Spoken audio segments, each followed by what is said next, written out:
তো WhatsApp guys, তো আমি এসছি আমাদের ছোট ভাই। তো আজকে চলে আসলাম নতুন একটা ব্লগ নিয়ে। তো আমরা অনেকদিন পরে ব্লগ নিয়ে আসছি আজকে। তো আমরা আজকে মানে ফুড ব্লগিং করবো না, তো আমরা করবো যে আমার পাপাকে একটা আমি মোটরসাইকেল গিফট করবো। তো এটার জন্য আমরা চলে আসছি আজকে ব্লগে। তো দেখতে থাকুন আমাদের ব্লগটি কেমন হয়। তো বেসিক্যালি আমরা এখন চলে যাবো শোরুমে। তো শোরুমে যাওয়া পর্যন্ত আমাদের সাথেই থাকুন। তো আসুন। তো এই হচ্ছে যে মোটরসাইকেল যেটা আমি এই শোরুম থেকে পারচেজ করেছি আমার পাপার জন্য। তো আমি আমার পাপাকে এটা আজকে গিফট করব। তো এখন সোজা চলে যাবো আমি পাপাকে ঘর। পাপা কি ঘরে আসো? আসি তো। বাইরে আসো তো একটু। আল্লাহ কমন আছিস কেন রে? বাজান কি হয়েছে? পাপা আমি তোমার জন্য গাড়ি নিয়ে এসেছি। এই যে দেখো কত সুন্দর গাড়ি, এটা শুধু আমি তোমার জন্য নিয়ে এসেছি।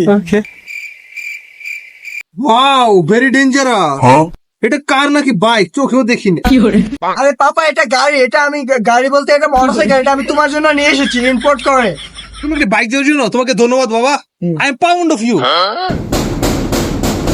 দেখ তো কে এসেছে।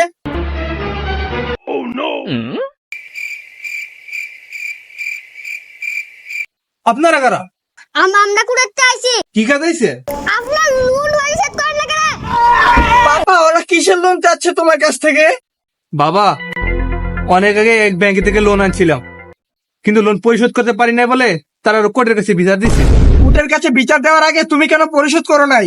আরে আমরা তো এমনটি জানি না। অ্যামাউন্ট না জানলে কিভাবে পরিশোধ করবো আমরা? তুই কিছু বুঝি না, 7 দিনে সব পরিশোধ করবি। করে উঠলাম, আমার যেমন আমার পুরা মাথাটা গোলা হয়ে গেল, চোখ মুখে আমি কিছু দেখিনি।